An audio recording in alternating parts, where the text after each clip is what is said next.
Herkese selamlar, sevgiler. Kanalıma hoş geldiniz arkadaşlar. Sizlerle bugün unsuz nefis bir şerbetli tatlı tarifi paylaşacağım. Kıbrıs tatlısı hazırlıyoruz arkadaşlar. Öncelikle kek hamurunu hazırlamakla tarifime başlıyorum.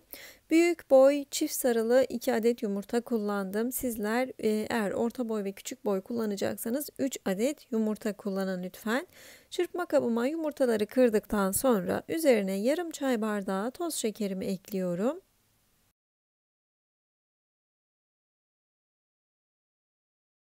Toz şeker ve yumurtamı öncelikle güzelce bir çırpacağım. Daha sonrasında diğer malzemeleri ekleyerek devam edeceğim.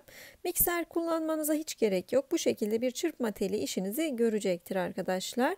Şöyle bir tur çırptıktan sonra diğer sıvı malzemeleri ilave ederek devam ediyorum.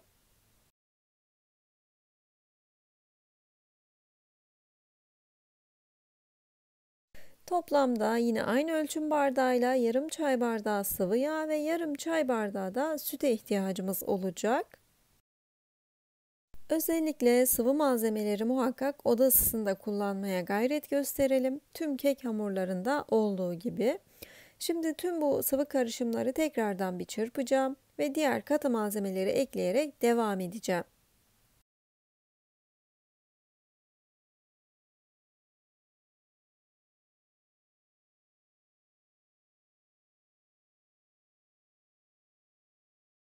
Şimdi artık katı malzemeleri ilave ederek devam ediyorum. 1 su bardağı Hindistan cevizine ihtiyacımız olacak. 1 su bardağı da galeta unu ekledikten sonra yine aynı ölçüm bardağıyla 1 su bardağı da fındık içi, ince çekilmiş fındık içi ekleyelim.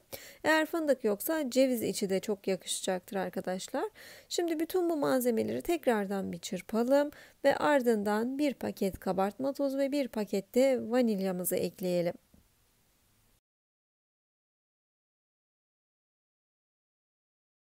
Tüm malzemeler bunlar olacak arkadaşlar, kek hamurunda kullanacağımız. Şimdi güzelce bir çırptıktan sonra orta boy bir borcama bu hamurumuzun tamamını boşaltalım.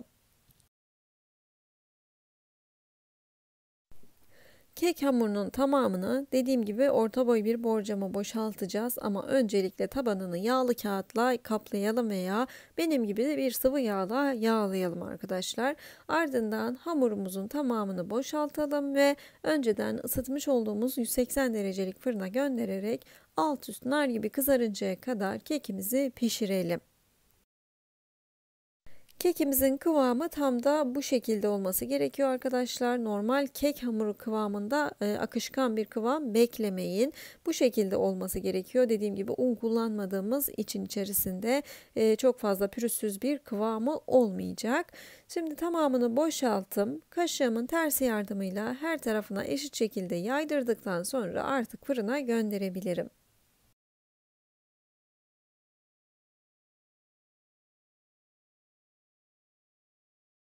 Kıbrıs tatlısının keki fırında nar gibi kızarırken biz de üzerinin şerbetini hazırlayalım.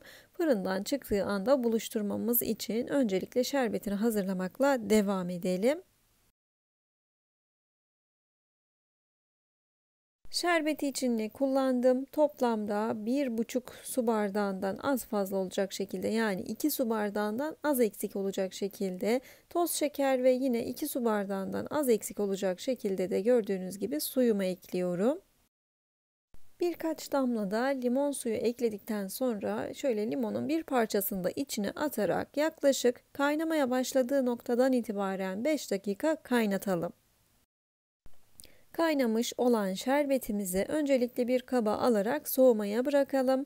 Şerbetimiz soğurken, kekimiz pişerken biz de son tabaka olan krema hazırlığıyla tarifimize devam edelim.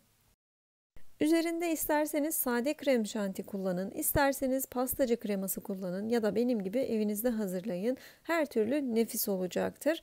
Ben şimdi kremamı hazırlamakla tarifime devam ediyorum. Uygun bir kabın içerisine 3 su bardağı sütümü aldıktan sonra 1 su bardağı toz şeker ekliyorum.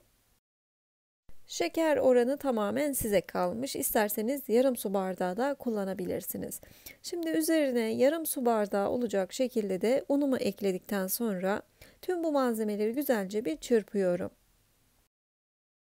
Ateşe almadan önce unun topağa dağılıncaya kadar bu şekilde güzelce bir çırpalım. Ardından ateşe alarak kısık ateşte devamlı karıştırarak kıvam alıncaya kadar, fokur fokur kaynayıncaya kadar kremamızı pişirelim.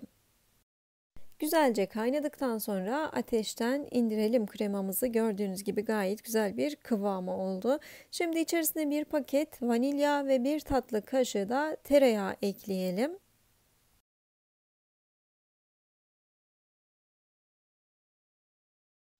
Tekrardan iyice bir çırpalım ve kremamızı soğumaya bırakalım. Bizler tatlımızın bu katmanlarını hazırlarken tatlımız da fırında kızardı. Şimdi nar gibi kızarmış olan Kıbrıs tatlımızın kekini fırından alalım. İyice kızarması önemli arkadaşlar. Çiğ kalmaması gerekiyor. Fırından alır almaz ılık şerbetle buluşturalım. Çok fazla sizlere sesini yansıtamasam da bu anda foşur foşur sesler çıkararak şerbetini anında çekiyor. Sizler de şahit oluyorsunuz arkadaşlar. Şerbetin tamamını döktükten sonra ılık olan kremamızı da tatlımızın üzerine boşaltabiliriz. Kremanın çok fazla soğumasını bekleyemedim ama gerçekten inanılmaz güzel bir kıvamı oldu. Sizler de görüyorsunuz. Şimdi tamamını boşaltalım. Ardından güzelce düzledikten sonra serin bir ortama kaldırarak tatlımızı dinlendirelim. İçerisinde de Hindistan cevizi kullandığımız gibi muhakkak süslemesinde de Hindistan cevizi kullanalım arkadaşlar. Buzdolabında en az 2-3 saat kadar dinlendirmiş, soğutmuş olduğumuz tatlının üzerine bolca Hindistan cevizi serperek servisimizi yapabiliriz.